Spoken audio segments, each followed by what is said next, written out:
Sir, should we call Yeah. ma'am, sir? Yeah, just I send a message. Now I will.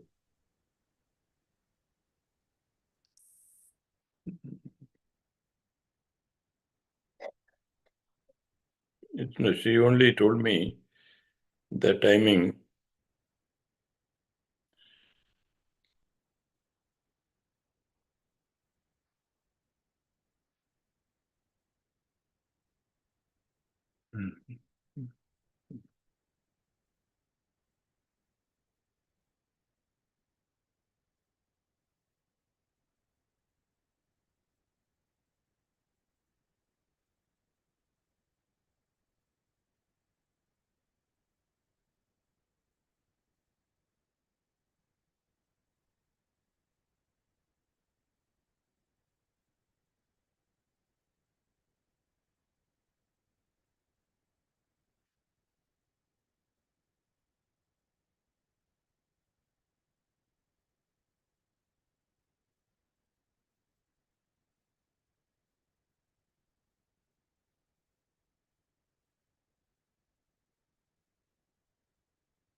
She picked up your call, sir?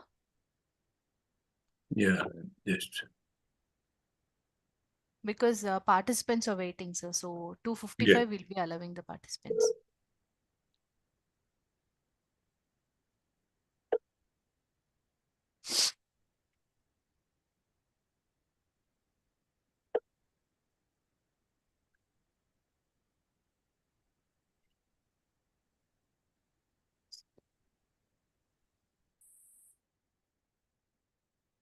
No, she is online now. She will respond. She will join, I think. She is in the... Okay, sir.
Sir, ma'am responded, sir. Yeah, she's live in the WhatsApp actually. I called her. Okay, sir. Yeah, she should.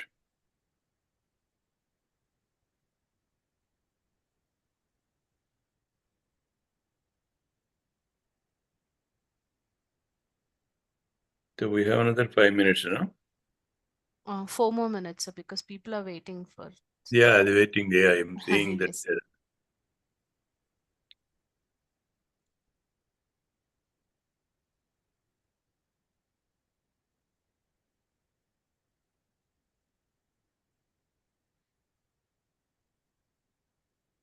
Once we allow them, then it is difficult for her to join, no? Yes, sir. That is why, sir. And Hmm. we don't know in which name she is joining, sir. Yeah, that's what I sent a message also. Maybe she is trying to, in WhatsApp also she is online. Okay, sir. Yes, she is in some other place actually, some other. Okay, sir. Hmm. So once again, you want to send the Zoom link, or she have it, sir?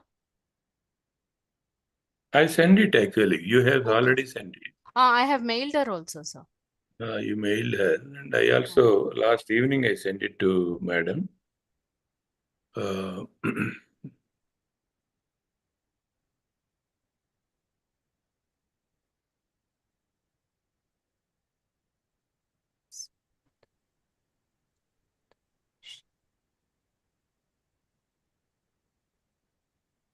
Hello, Krishna. Namaste, Krishna. Good afternoon, sir. చేస్తారు ఇప్పుడే చేస్తారు speaker join అయితే అందరినీ చేసేస్తారు అందుకని wait చేద్దాం okay సరే చేస్తారు they are waiting okay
Sir, is she in join, sir?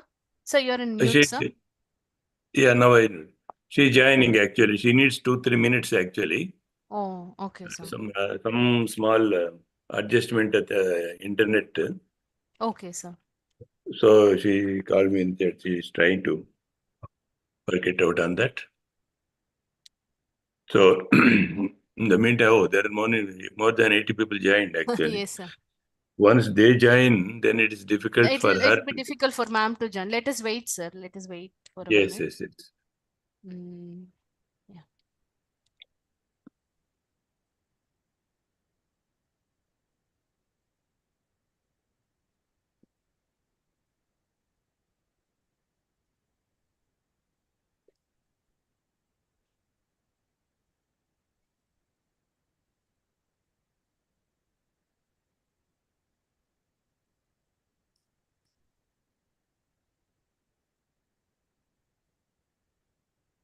Oh, see.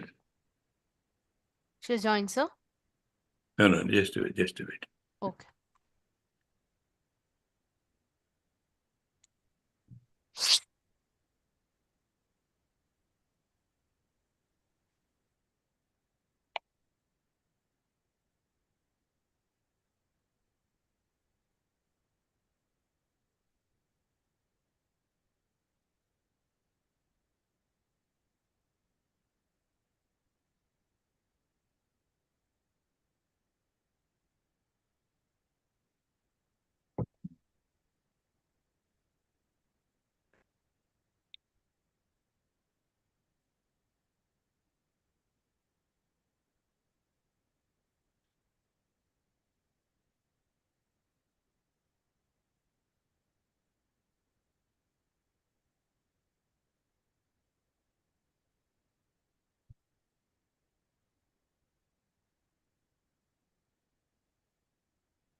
Sir, I think we have to send message in the waiting room, sir. In the waiting room participants. Okay, okay. So instead of You, everyone, you can make it as waiting room participants, sir. Mhm.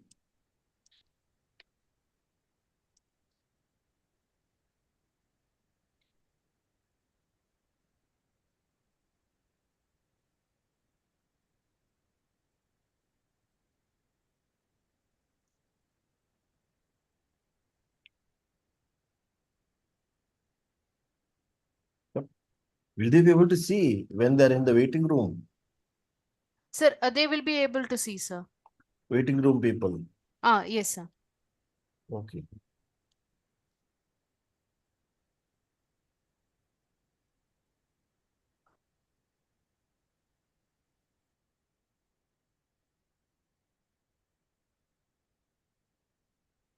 It is very early, sir. Yes, it's very early. 3 o'clock. Yeah, because our timings, You are maybe better, 5:30, 5:40. in her case, it is 3:30 in the morning. No.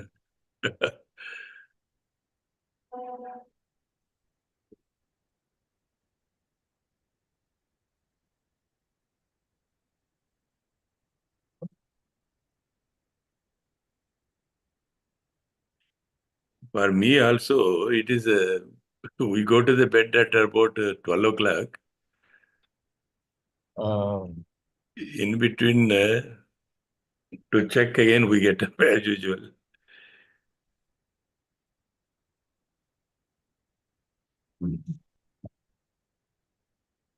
Priya, actually, I don't know, waiting room participants, Sir.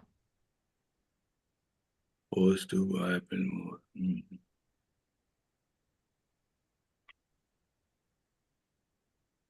Oh, it's already 5:40, 10 minutes late.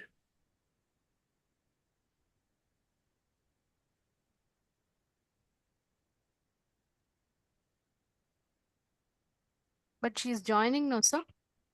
She She said will join. Okay. She sent a message also. She sent a voice message also.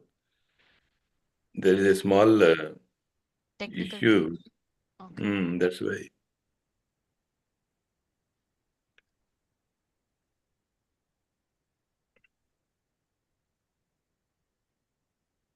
Hello, Dr. Reddy. This is Dr. Cass. We just got power back. I am starting the internet.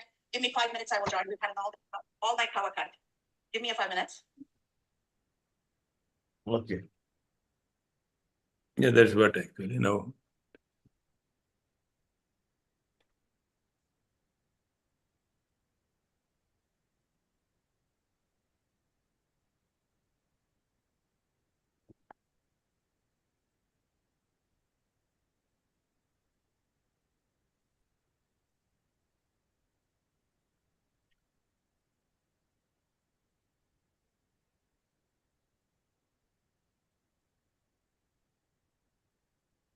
Yeah, Priya, you just put a message in the Yes, sir. I'm typing, sir. there, but otherwise participants may feel little Yes, sir.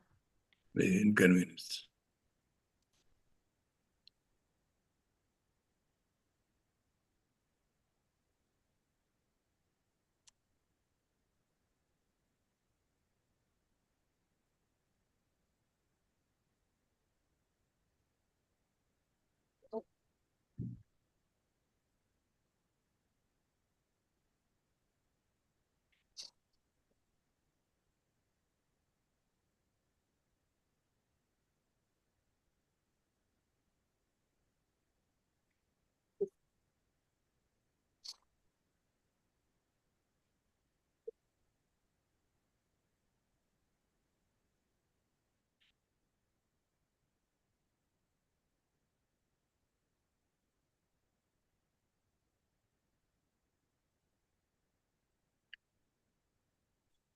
So the Priya, so far, how many episodes are over? So that we have to check, sir. I'll check and get back to you on this. Once it is 99 is over, then Okay. 100th one, we thought of organizing little differently sometime back. Yes. Sir, Maybe actually with all it says, sir, now it says this meeting has reached a maximum of 100 participants. So ma'am may not be able to join. So just message her that once she wants to join, let us remove a few participants, sir. Once she joins, then we will allow others. Can you just call her, sir?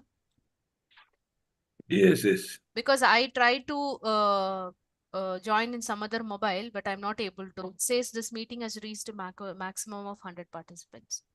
We have not yet allowed, no? But the But entry they're in the itself is waiting. 100, it seems, sir. Yeah, that's what actually, she can join straight, no? No, sir. Hmm. She cannot join. That is what it says. The meeting has reached a maximum of 100 participants. Yes. Hello? Yes. With what name you are entering? Dr. Kasthuri Hendy. Are you joining now? Oh, you're already in. Okay. Priya, Ma'am is there, sir. she is already there. She is also in waiting, actually. Okay, sir. Dr. Kasthuri Hendy. 1 Her minute, sir. name is Kasthuri Hendy. Ma'am has joined, You sir. Ma'am has joined, joined. no? Yeah, Yes. now you are. Okay, now we'll start. Once she checks her audio and other details, we'll allow, Please sir. check your audio. Okay. Dr. Kasthuri? Yes. Can you see me? Can you hear Yeah, I me? can see. Yeah. Okay. Okay. Namaste. Hello, ma'am. Priya, now you can start. Yes. You allow them. Can I allow? Yes. Yeah. 1 minute, sir. I'm just allowing all the participants. Professor Nandagopal sir also is on the waiting. Oh, okay.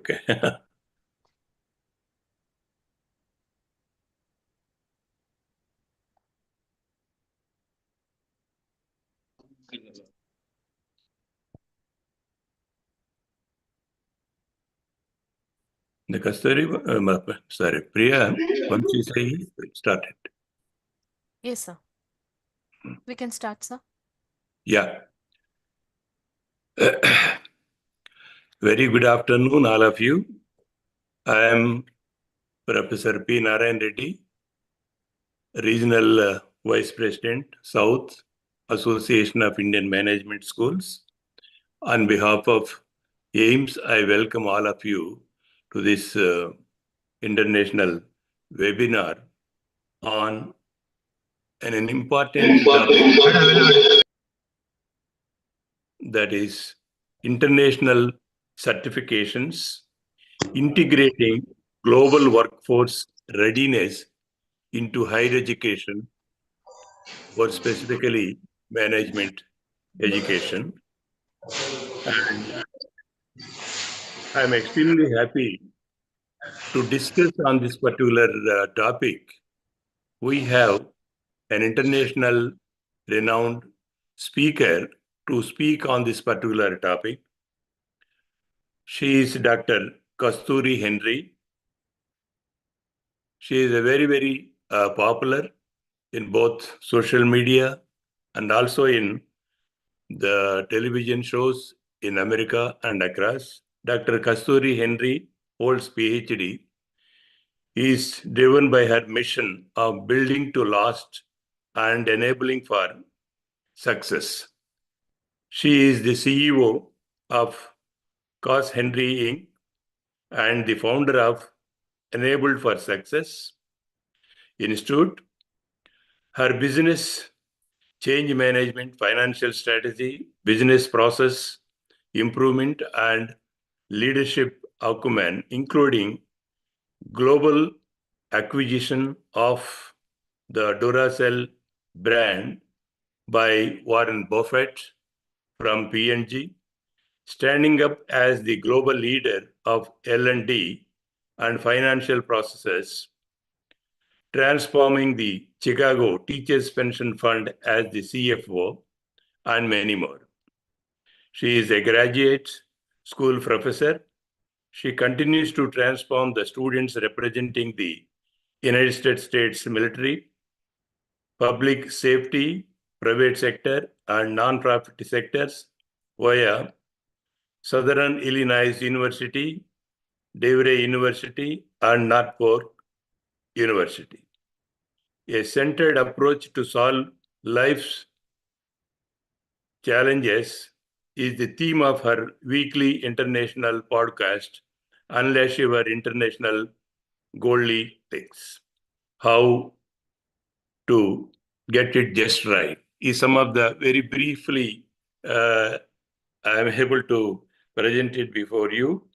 And I am extremely happy to welcome Dr. Kasthuri Hendy to this particular program. In fact, she is very busy, and at this time, in fact, it is a very odd time for her, early morning 3:30, 3:40. At this time, still, for the sake of love and affection that she has for the Asian environment, particularly for India. She originally hails from Sri Lanka and moved via to USA and holding number of positions and responsibilities. Thank you very much, Dr. Hendy, for joining us. Before I invite you to address the participants, it is the formality to introduce my own organization, that is the Association of Indian Management Schools, to you as well as to the participants. The AIMS is a prominent organization that represents management education in India, founded in almost in 1988, aims to promote the quality and development of management education across the country. It serves as a networking body for management schools in India, facilitating collaboration and exchange of ideas among member institutions. AIMS organizes various events, conferences, and workshops to foster academic and professional growth in the field of management. It also plays a key role in policy advocacy, working with the government regulators to influence management education policies to have the quality management education in the country. The AIMS conducts AIMS test for management admissions, one of the 5 recognized admission tests in India by the Government of India. And AIMS is committed to enhance the quality of management education and also having a positive direction to management education and many more things. With this few introduction about my organization, and I once again welcome you and also the participants. I am very, very happy to see that many senior academicians from India, including Professor Nandagopal and Professor Pawar and others, are also joined along with our Executive Secretary, Professor Durga Prasad and others. I would like to inform the participants, please, if you have any observation or a question, please put it in the chat box. Dr. Kasthuri will respond accordingly. With these few introductory remarks, I once again welcome all of you. Now, Dr. Kasthuri Hendy will address us. Thank you very much. Dr. Kasthuri, please.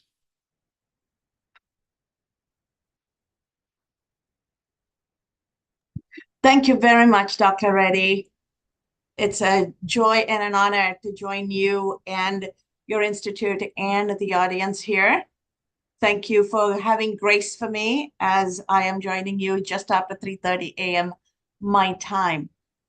As we get started, Dr. Reddy and I were talking about the importance of credentialing, professional credentialing in higher education and why we need to integrate that into our university curriculums.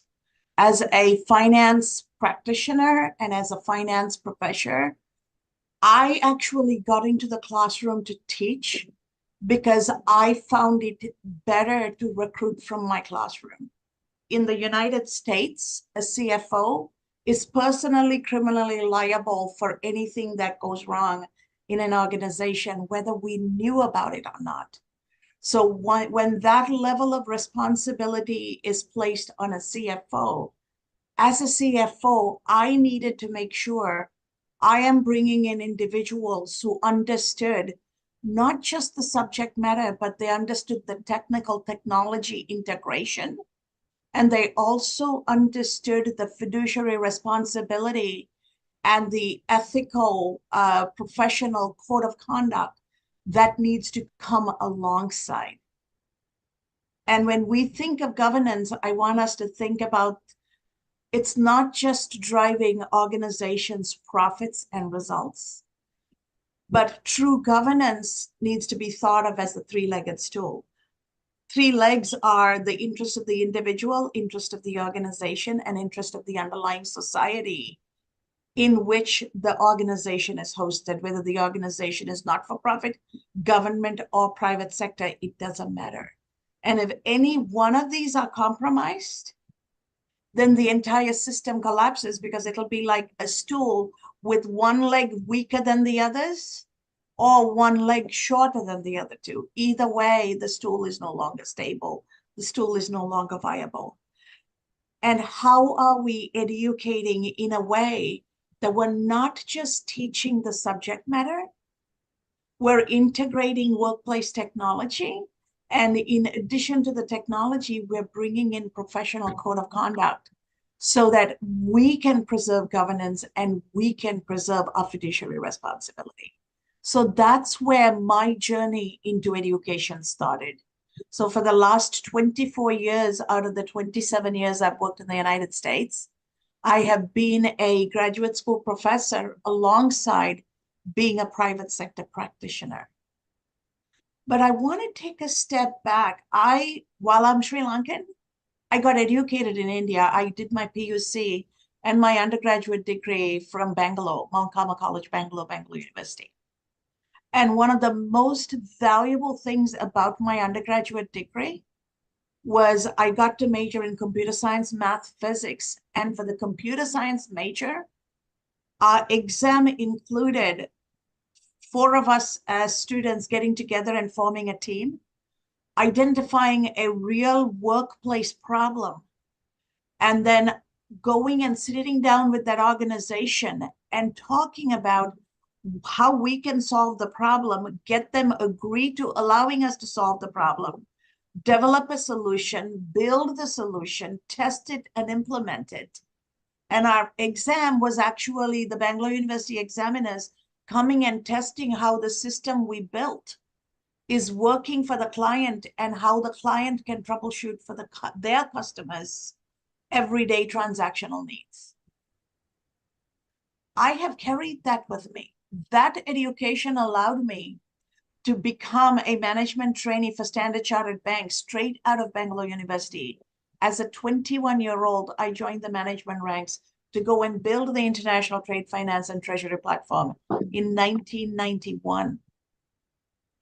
The kind of education we are able to give in our part of the world is already possible to start integrating into the workplace and professional credentialing.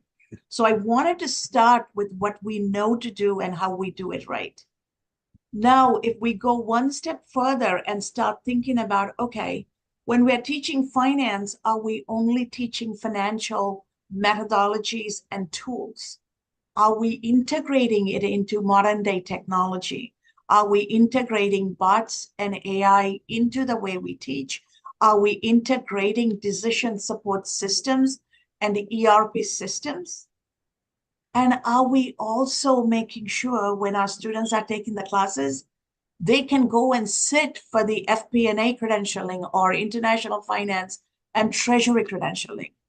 Why is that important? I was looking at the statistics. There's a good portion, more than 1/3 of graduating students from Indian universities are having a challenge finding a job. Employers are not in the business of giving people jobs. Employers are in the business of solving their client problems. And when our students can show up with a degree and professional credentialing, they automatically rise to the top of the recruiting pipeline, and they are going to be better candidates for global corporations to recruit from, global organizations to recruit from. And as educators, then it becomes our responsibility to stay current with what's going on in the world and integrate that into our teaching, and then start identifying what are the international professional credentialing organizations. How do we integrate their curriculum into our program so that as our students take our classes, we're also preparing them to go sit for that professional credentialing? When I came to the US as a 29-year-old working adult to get my MBA, I did 2 things. One, I negotiated with the university to allow me to automate the university financial platform, and in return asked them to pay my tuition and give me an allowance for cost of living. So I didn't have to spend my money to get my MBA. They got a project accomplished for a fraction of their cost they would pay otherwise, and I got myself a fully funded education. The second thing I did is I came into the US with an international banking certification, but United States doesn't recognize any international credentials. They wanted local credentials. So I reached out to the Association of Finance Professionals and said, here is my background. I have 5.5 years in international banking. The curriculum is aligned with what your subject matter is. What do I need to do to be able to sit for this professional credentialing so that when I pass out with an MBA, I also have my certified treasury professional certification, so that I am going to be more than just an MBA looking for a job.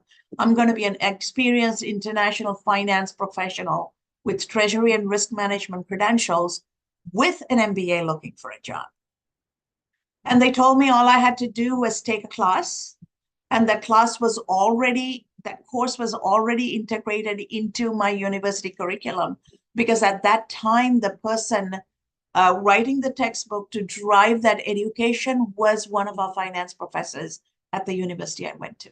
So I talked to the professor, I sat for the exam, and while international students take a longer time to find jobs in the US, with my professional credentialing, I was able to get a job 1 month before I graduated. So my personal experience has taught me that if I can give my students the opportunity to get professional credentialing, I am going to give my students a leg up. So one of the universities I teach for GHU in the Caribbean, I am already working with the Association of Finance Professionals to integrate the trade finance and treasury and risk management curriculum into the courses, so that when students who are majoring in finance go through their degree program, they're also learning and preparing to sit for the CTP credentials. Our goal is to get as many students as possible credentialed, whether it's an FP&A with analytics, treasury with risk management, or any of the other accounting and finance credentialing, whether it's CMA, whether it's IMA, whatever credentialing that is relevant in your part of the world, in the international world. Let's figure out how to do that, because your curriculum already probably covers 60 to 70% of what you need. It's a matter of layering in the other elements and making it real life workplace relevant.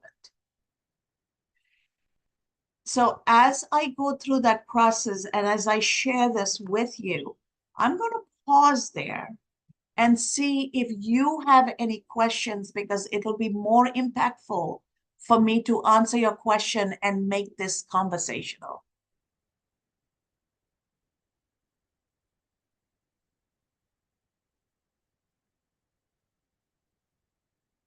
Dr. Reddy, does anybody have any questions? Better go look at chat.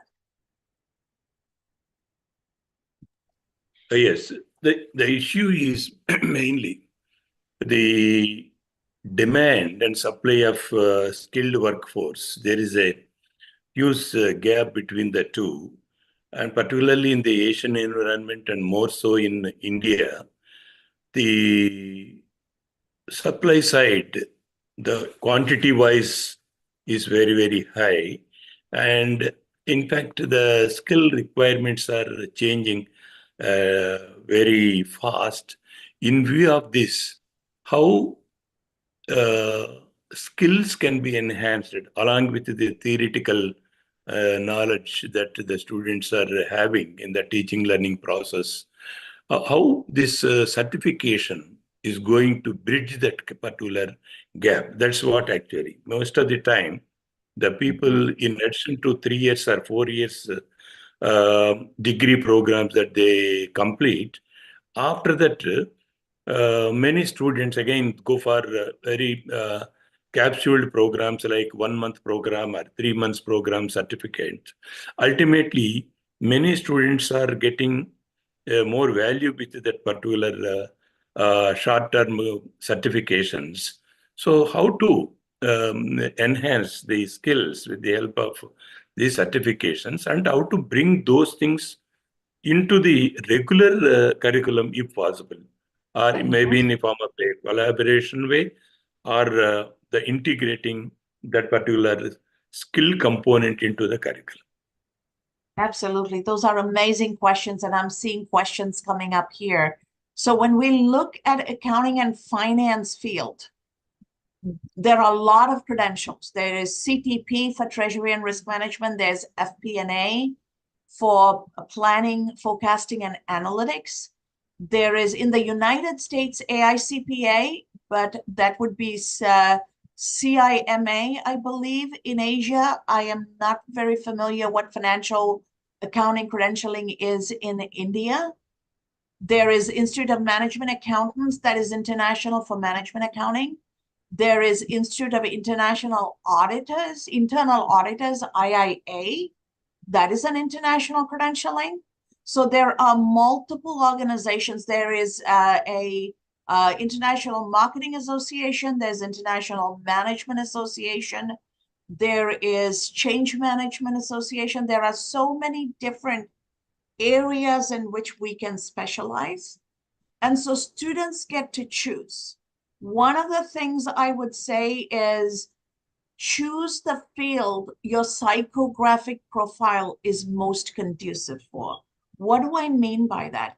If I like routine and I like structure and I need to have certainty every day in what I'm expected to do, then my psychographic profile, my psychological framework is more suited for financial accounting because it's very predictable, it's very routine, it's very structured. If I like to look at what's going on in the world and understand the risk and ramifications of country risk, political risk, economics, politics, government, and business, then treasury and risk management becomes what's going to be the right thing for me. And if I love constantly looking for improvement and how do I continually drive progress and improvement in my organization, and I want to be strategic and I don't like routine, then FP&A becomes the field that I'm going to be the most psychologically affiliated with. So students knowing how to pick what's right for them and the professors being able to guide the students based on how students are showing up is part of the puzzle. The other part of the puzzle is then based on where the student is going to be successful and based on their wiring and their psychological and their makeup and their technical capability. Then it's a matter of giving all the external elements as skills. What do I mean by that? In the classroom, we're giving knowledge. We are giving them activities and problem solving. So we're trying to simulate through case studies experiences. And we are only dealing with one side, the brain and the thinking part of the learning and development.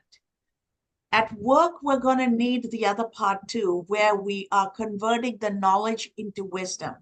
To convert the knowledge into wisdom, we need to give our students tools to think beyond the subject matter. Because the subject matter in a vacuum is not going to help solve real world problems. Students need to be able to take the subject matter and apply it to real life context. What do I mean by that?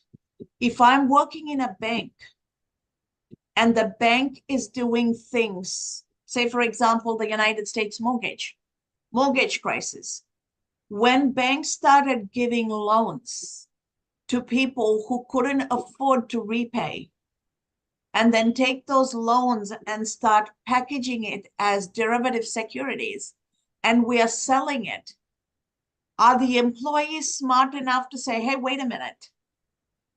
If we do this, there's going to be default, and we've just passed the default from our bank's balance sheet to all the investors' balance sheet, and we've taken an institutional problem and created an economic problem for everybody who's in the marketable security marketplace.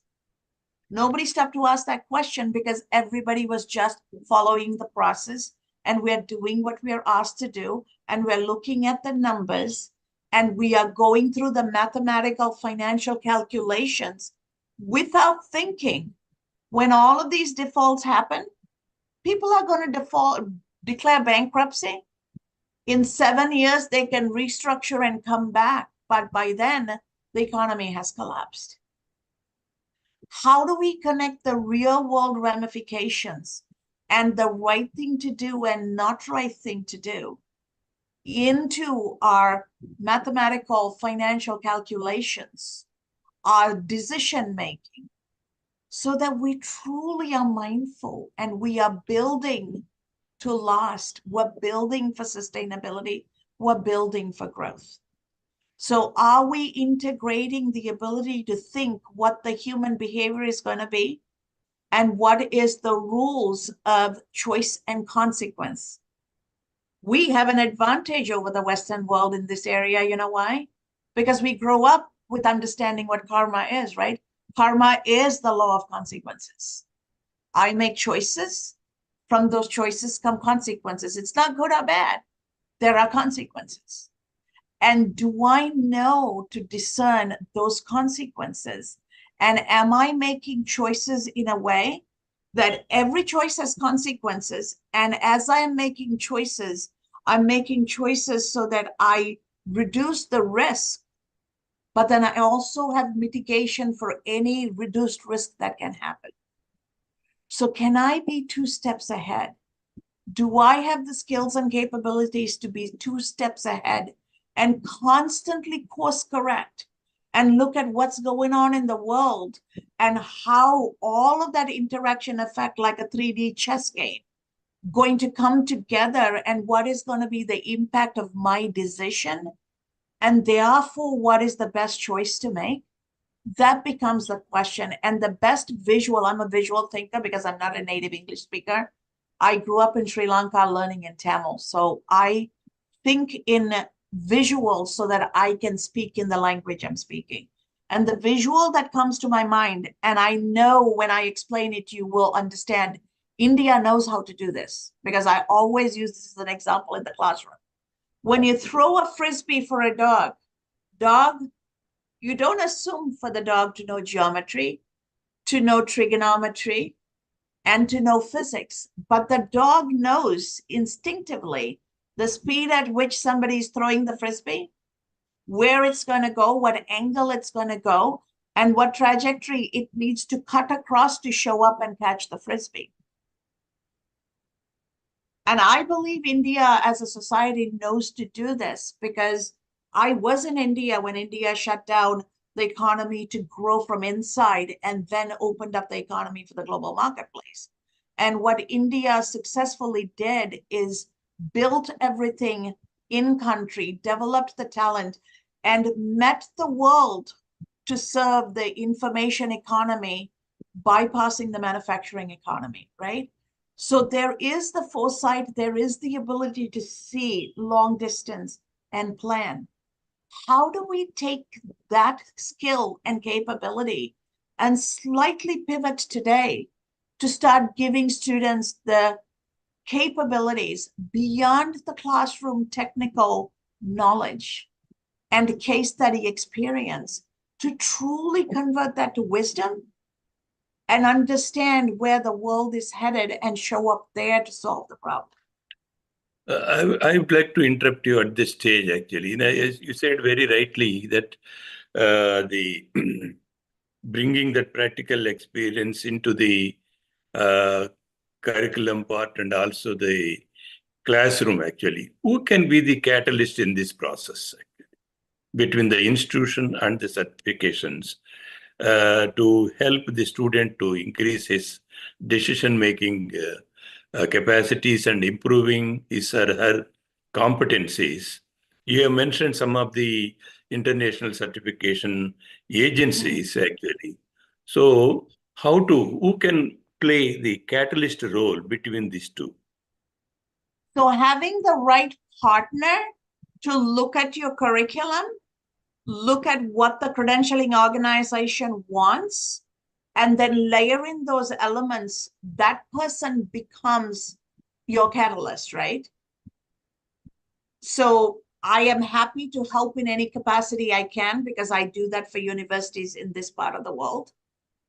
India, South Asia is my home. So I am always committed to helping my people. So this is my people. So just like I can help in finance, we need to identify who are the people who can help in marketing, who are the people who can help in management. And keeping in mind, in marketing, we need to integrate marketing analytics. When we are teaching HR, we need to integrate HR analytics and bring the technology component in so that we are setting up our Indian students, Asian students, to show up with more than what a Western university student is going to show up. Because that way we can compete and get the jobs outside of India, right? We have a larger supply because we have a larger human population. And the United States and the developed countries are going to go through a massive cliff of decline in youth population, decline in university admission, and there's going to be such a shortage in talent in the West. No, How do again, we I make would sure our students show up to take those jobs? again, I would like to ask a basic issue here. When we bring the certifications agencies into the partners of the educational institutions, compared to the existing education cost, the cost of the certification programs are a little bit higher side compared to the Indian environment or Asian environment. And how can we make it as a mass movement so that the certification agencies can associate with the education institutions with a minimum cost? Actually, what type of way out we can find in this process? I love that question. Thank you so much, Dr. Reddy, for asking that. I am a believer that there's always a way to negotiate, and United States price points or Western world price points are very high for our developing country cost of living and standards. What we can do is talk to them and negotiate to figure out how can we reduce the price to increase the volume so that overall they still make what they need to make, but they make it in volume. Because if we think about the fortune at the bottom of the pyramid strategy, it talks about when you serve the bottom of the pyramid nations, which is Asia, Africa, and Latin America, organizations have to show up with the mindset that you have to bring high quality, low cost solutions so that you can help these bottom of the pyramid communities become successful, but you do that by lowering price point, but increasing volume. So it is something that we need to very strategically negotiate with these organizations.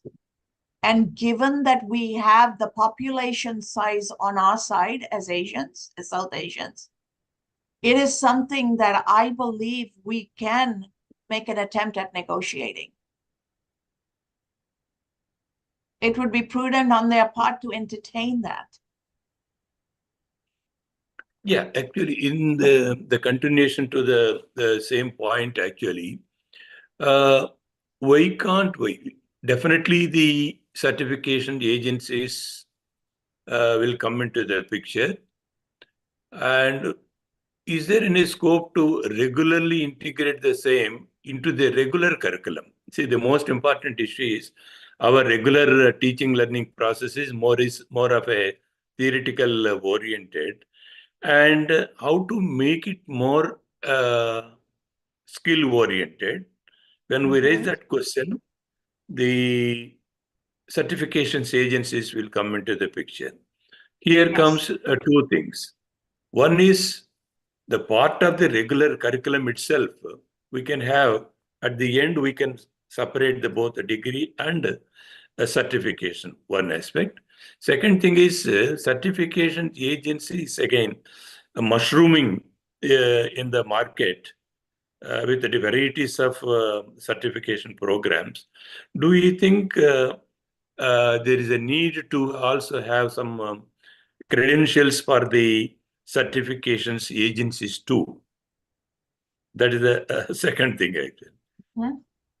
Yeah. So great question. So what I would say is, having lived and studied in India, one of the things I would recommend is, instead of having the students be able to repeat what they read or heard, asking them to write in their own words the answers and then integrate their answers to tie to a real world example is a good way to change their thinking from rote memory knowledge transfer to independent thinking and applying and problem solving. That is one. And two, when I say credentialing agencies, I would only work with credentialing agencies that are recognized by industry. So there is only one international trade finance, treasury, and risk management credentialing body. The credential is CTP, and the credentialing body is AFP, Association of Finance Professionals. That is the only one. That is the gold standard, and any other certification is not in par with that. And that is what banks and corporations are looking for. When it comes to FP&A, there is only one. AFP is the only organization that offers FP&A and CTP. And nobody else is in that marketplace, and they are the standard. And so, and AFP is a partner for ACBSP. So they're already partnering with the School of Business credentialing body. Now, when it comes to other things, accounting, AICPA is only US GAAP. Therefore, they're not teaching international financial standards. It's not IFRS. So I would hesitate to say we want our Indian students or South Asian students getting AICPA credential because it's not going to be relevant in the global marketplace. As a global CFO, I can't just hire American accountants because they don't know to do international accounting. I have to hire people with IFRS and language skills. I need people who know international accounting and Chinese, Mandarin. I need international accounting capabilities with Russian and Polish. I need international accounting capabilities with Portuguese, Brazilian Portuguese, and Spanish. So are we also thinking of giving language skills to people so that they can play in the international arena? Because the minute you go to a country to do accounting and finance, we need to be able to write and do things in that language. And we need to build teams in those languages. So I would be mindful with the credentialing, only get credentialing that is truly international. And in the absence of one, we can work at creating in India that can serve the marketplace, and then work with ACBSP and other institutions that are credentialing to get it to the place it needs to be. Yeah. In continuation to that, so in view of these changes, do you suggest the change that we should bring into the teaching learning process in the classroom is one issue? And do you suggest that the faculty in higher education institutions do need change in their approach to teaching learning process? These two things. How do you react on this? I love that question. One of the things I do, even though I'm a practitioner, I bring other practitioners as guests into my classroom and have them talk about a real world scenario relevant to the topic we're covering that day. 30 minutes, they come and share the information in 15, 20 minutes, and then students ask questions. And then it also is an opportunity for me to connect the students with that professional so that people can have those conversations offline. Okay, that is one. And two, the old traditional teaching of I, thou, I'm the one with the knowledge, I teach you, you learn, and then you take my test. Those days are gone with the age of technology. Plus the fact that if we are professional educators, we have not been in the workplace, and our students are coming from the workplace. One of the things I learned very early on in teaching is I first started teaching US military and public safety. So my students were police chief, fire chief, homeland security chief, and military leaders. I knew nothing about what they do. So I made a deal with them. You teach me what you do, And as you educate me on what you do, I am going to integrate how you use the tools of finance and data analytics into doing what you do better, right? So education has become a co-creative, collaborative process because students are the professionals and the educators are professional educators. It's helpful if educators have a business, they're consulting, they are in the practitioner world part and part in education world, but that's not always possible. So when that's not always possible, then we need to figure out a way to pair with the professors a group of practitioners. So for example, people like me, can we come into the classroom 2 or 3 times a semester and bring that practical knowledge and co-create that wisdom creating process? Because learning is more than just getting knowledge. And how do we bring the professionals to partner, practitioners to partner with the educators, and therefore upskill the educators and allow the practitioners to then bring some of that into the classroom? It also then allows the practitioner to identify candidates that they can hire for their company. When I was a CFO at Aon, I was a very young 32-year-old CFO for one of the largest risk broker company in the United States, global company. And one of the things we realized is the best way for us to recruit for risk management and finance is through university partnerships. So part of what I did as a CFO is establish 16 partner universities. We got into the classroom, we worked with the School of Business to modify curriculum. And we went into the classroom and we team taught with the professors. And then the second and third and fourth year undergraduate degree, in the summer, we brought the students as our interns. And at the end of it, so every year we brought 60 students. And at the end of every year, we had about 20 students graduating from university, and we recruited purely from our early career development pool. And when we recruited them, we put them in every 6 months in related roles. So if they came into accounting, the first 6 months they were in accounts payable, the second 6 months they were in accounts receivable, the next 6 months they were in financial accounting, and in the last 6 months they were in planning and analysis. We needed to see where their skill set was best matched and where they were going to thrive, so that there was a meeting of the minds before we set their career path. So we took a responsible approach. I published that process as a peer-reviewed journal article. I am happy to share that with you, Dr. Reddy, so that you can share it with this community. But that is a blueprint we can replicate and partner with corporations to bring that insight into the classroom, and in return, set up internships. And they don't have to be just Indian companies. Yeah, I would like to, again, say a small observation here. Whatever the example which you have shared with the participants here, like bringing the practitioners into the institution or into the classroom and modify the curriculum with the help of the practitioners, definitely that is possible, particularly in the Western environment. Whereas in the Asia, more so in Indian environment, uh, the size of the students community is in lakhs and more than 50,000 education institutions and 1,400 universities. So it is a very big service sector in the world.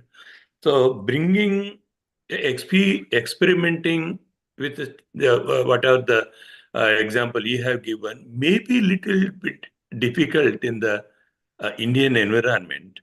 In that case, do you suggest that the technology will replace all, will uh, come and support the education institutions in the place of the practitioners coming into the classroom? I don't believe technology is going to replace human leadership. So if we are only working based on knowledge and technical know-how, that is the part technology is going to replace. But the ability to synthesize that knowledge and make wisdom-based decisions where it's the heart, mind, and a informed wisdom-based approach, machine can't do that. Machine can replace the thinking, but machine can't replace the intuition and judgment.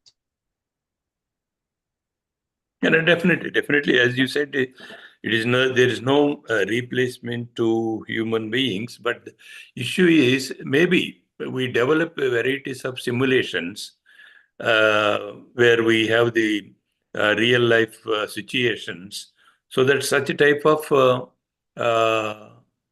tools, if we can bring it out and help the institutions, that may help in addition to the practical orientation. Don't you think so? Yes, if you're talking about having AI bots, yeah, you have to educate the AI bots. It has to constantly consume information, right? So if you're bringing a finance AI bot, finance is a combination of economics, accounting, human psychology, and strategy. Can the bot be big enough to consume all of this in a real-time basis to simulate? And what is going to be the cost of doing that? Practitioners will come and do it for free because they're committed to being able to recruit quality candidates. The bot is going to take memory and reprogramming and updating and capacity in terms of technology, real estate. Yeah. See, Dr. Kasthuri, the one interesting point is you may be knowing that the Indian government has come out with a new education policy. And in that, specifically, the entire direction of the new education policy, along with the philosophical issues, skill development is one of the pillars of the new education policy. In that, along with the theory, skill enhancement should help the students to have a better competencies to meet the westernized decision-making processes, actually. So in the given situation, what can be the role of private agencies? One aspect. Second part is education institutions per se. What changes they can bring into the teaching learning process so that the competencies can be increased for the prospective decision makers. Mm-hmm. So integrating Bloom's taxonomy into the curriculum and training the faculty to teach from the higher order of Bloom's taxonomy. So for those of you who are not familiar with Bloom's taxonomy, it is about how do you develop human cognitive capability. So the bottom of that human cognitive capability is information and knowledge. So societies that teach to the test, teach to rote memory, are only educating people to function at a high school cognitive capability level. At an undergraduate capability level, the workplace is looking for this, is can you apply and analyze and identify problems? And then at a graduate MBA level, the cognitive capability is can you synthesize real world environment and come up with strategic solutioning and serve up options and give us the pros and cons of all of that so that as an organization, we can make the optimal decision. There is no best decision. There's an optimal decision where you decide which aspects you can live with and which aspects you cannot live with, right? So the Bloom's taxonomy integrated education and training the faculty to do that, I would say would be the first step. Because then the professors themselves become part of the solution to teach differently, right? And then on top of that, then we can layer in anything else. Yeah, that is definitely the positive point, that integrating precisely the Bloom's taxonomy into the curriculum process. In spite of all said and done, still the issue remains the same, that people prefers to uh, take the short courses, small capsuled programs, which finally helps the students to get a better placement, actually.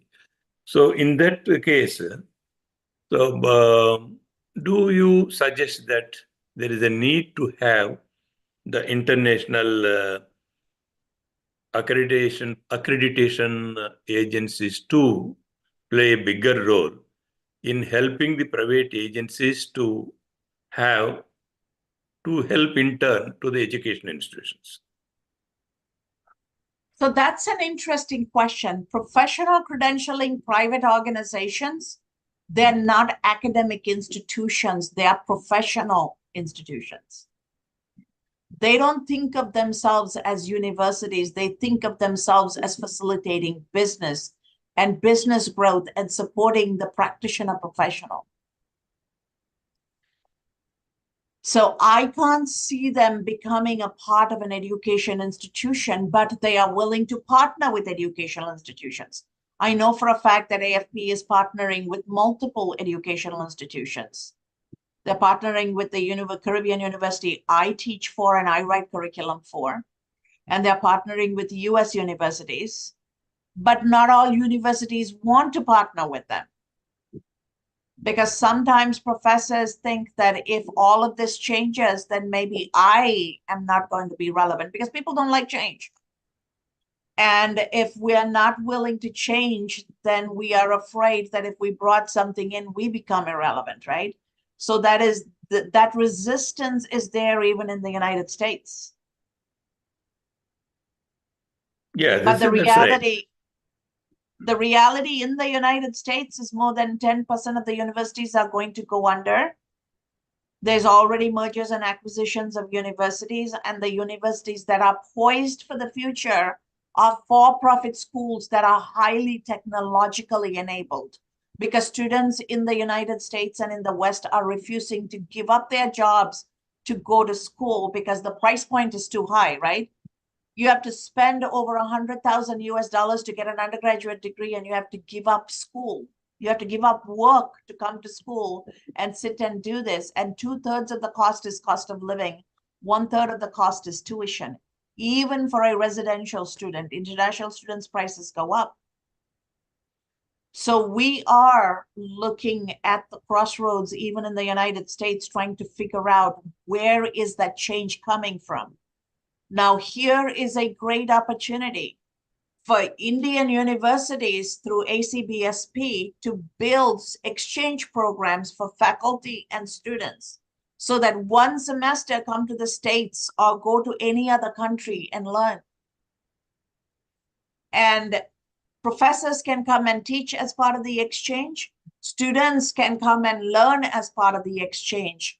It can be an exchange program, and that is something we can look into, and I'm happy to help with through ACBSP. Okay, as you said, very rightly, the exchange programs again. The standards again come into the picture, actually, because there is a uneven levels of standards between the educational institutions in developing countries vis-a-vis with developed countries like America, actually. So though education institutions in India are preferred to have exchange programs, but it looks that some reluctance is there from the top institutions or universities from Western countries to associate, actually. So we need some type of a strategy to work on this, actually. Any suggestion do you give for this? So ACBSP, the new chair of the organization. She has exchange programs as part of the priority for this year. So ACBSP is going to drive the exchange program. And I came out of an Indian education system. I went to work for an international bank. I would proudly put an Indian education against anything. I remember sitting in the classroom and thinking, man, I learned all of this, and they're only teaching it now. I would say, unless you come for an MBA program, American education standards are much lower, much, much lower. Our children do so much better. Our students do so much better in the United States. We just need to give them the cultural assimilation capability. What they struggle with is the cultural part. The cultural intelligence, if we gave them, the academic part is easy for them. Yeah, this is an excellent point, actually, that there are a lot of support to the Indian education system with your statement that our students are no way inferior to the other systems. Only gap is that cultural intelligence is the need. And if we can supplement that, I'm sure that, as you said, our students can definitely perform. But still, the one or two participants have raised the issue. Like in other institutions, we are admitting the students without having experience and straight away take the students into the classroom after completion of their undergraduation into the management programs. So that means they don't have any experience or practical exposure.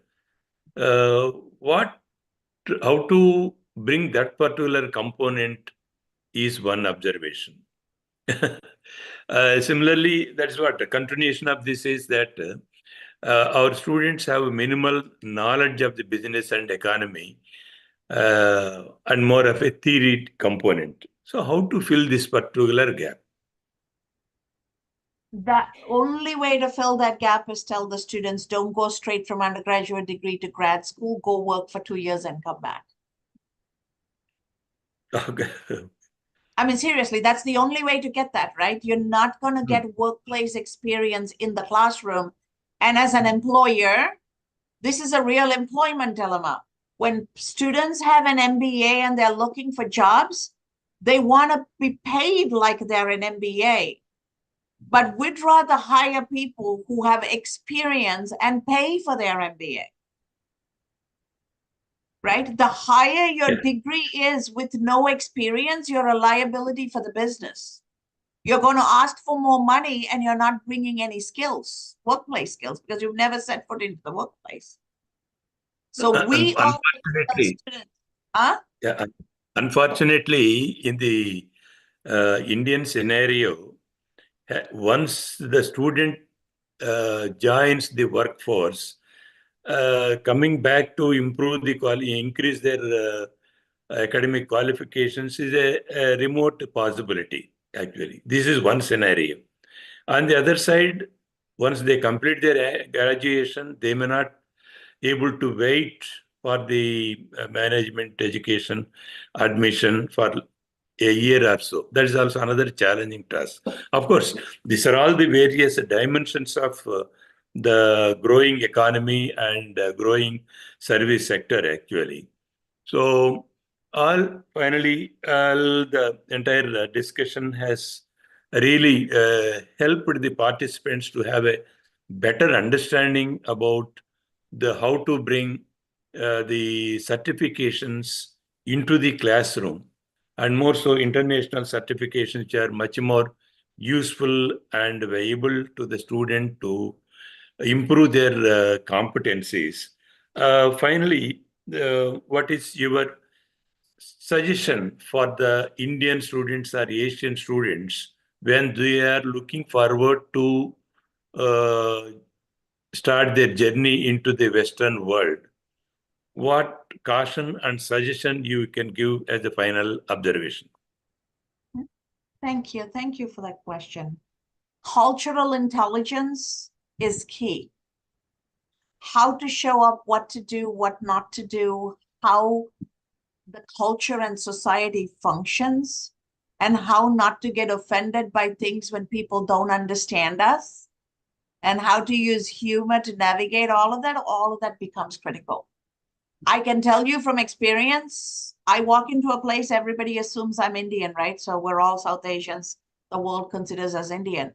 There is a positive bias. They expect us all to be geniuses. That's a good thing, right? So if an Indian person is interviewing with so many other people, chances are Indian person is going to get the job, provided we show up with cultural intelligence and we have the professionalism to navigate. We're too busy teaching the subject. We're not preparing our students for life. How do we bring that in? The socialization. That is what we need to make sure we give students. And we don't need to do it in the classroom. What if every quarter we create simulations? What if we create places and spaces where these young people can practice with each other? That is a place where AI can help. An AI bot with different accents, AI bot with different mannerisms. And research has shown that humans find it easier to learn from AI when it comes to those kind of things than from a human, because we are not afraid of being judged. The AI is not going to judge us. So that is an area, even in the United States, even for leadership training and coaching, AIs have become a better mechanism than coaches. So I would say, with Indian technology background, let's figure out a way to create AI bots that's going to give students those cultural competencies, the socialization capabilities. And then let's equip the teachers, professors to bring in Bloom's taxonomy. And if possible, let the students go and work in the summer. I guess in India and Sri Lanka, it's summer all year. But somewhere for 3 months, let them go work, make some money, come back to the classroom.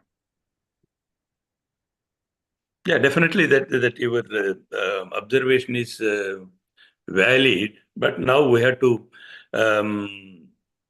take the students to that level, actually. As you said in the initial remarks, the psychological mindset of the student is going to be the major issue. If that change is there, I'm sure that parallelly things can happen. They can learn on one side, they can also earn on the other side. But all said and done, some what observation related to the entrepreneurship and innovation. There is a question that any suggestions to Indian management students on entrepreneurship and innovation. So one question and one observation has come. Do you react on that? So let me rephrase that to make sure I understand. The question is, how can Indian management students, how can they become entrepreneurs is the question? Yes. Yeah. Okay.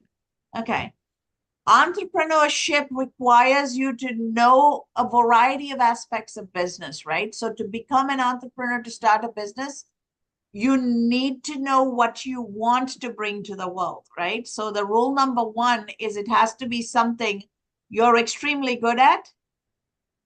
So you love doing it, you're good at it, and the world needs it. The Venn diagram of where all three meet is your value proposition for that business, right? Identifying that is important. Then, do you have the knowledge, the capability, and the money to invest in it? A lot of entrepreneurs take their idea and start it, but they don't have the financial capabilities. They don't know accounting and finance to strategically plan this. They don't know marketing to go to market. How do you get all those pieces? Are you willing to collaborate with other people and put a 5-6 member team and do it as a team? Or are you intentionally wanting to do it by yourself culturally? Are we able to collaborate? Those become the questions. Okay. And then as an you. entrepreneur, are you going to be able to allow the people who are investing in it to be part owners of the business? Okay. Now we can conclude the session because we have crossed the time. For the participants' sake, the feedback form is there. A link is also given, and some of the participants are very much interested to read your articles. So I'm sure that I request the participants to please go to the LinkedIn profile of Dr. Kasthuri Hendy. Her articles and many more details are available in the LinkedIn, and you can connect her based on the your requirements, if at all anything is there, academic as well as service components. Please, she will be available, and I am sure that she may visit India also soon, maybe after 5-6 months, and we can definitely associate ourselves with Dr. Kasthuri, and she loves to visit us and interact with the education institutions in India. So thank you very much, Dr. Kasthuri Hendy, for accepting our invitation and addressing our participants and the faculty on the AIMS platform, in spite of the odd time. Actually, this is really a odd time for you and also for me. Presently, I am also in USA, but this session is very, very fruitful, and you have shared your practical experiences and also the background for certification activities into the educational institutions, particularly in India. I sincerely thank on behalf of Association of Indian Management Schools to you and your office for making this particular session a very, very successful one. I wish that in the days to come we can associate ourselves, the AIMS, and also your organization, and to go a long way in bringing more and more sharpening things into the academic environment. I sincerely thank from the bottom of my heart for having accepted our invitation. And I also thank the participants for having spared their valuable time and listened to Dr. Kasthuri. And I am sure that there are certain quality takeaways from this particular session. And I also thank my organization, AIMS, and AIMS staff, Executive Secretary, Dr. Durga Prasad, and also technical staff, both Bishu Naik and also Priya and others, for making this session fruitful one. I sincerely thank all of you for having attended this session. Let us hope in the days to come she will again come back and live to interact with our students. So thank you very much. And thank you very much. Thank you. And I put my link to all my publications so people can go and download. I just put it on the chat. Yeah, please. That will help the participants to have a better idea about it. Because this small session, like 40-45 minutes, we may raise some basic few issues, but many more things are there to learn and understand. So this is a continuous process for the sustainable academic environment. So thank you very much, and we will meet again. Okay? Thank you. Thank you. The Priya and Bishu Naik, please call up the meeting. Sure. Yeah. Thank you, sir. Thank you, ma'am. Okay. Thank you. Thank you.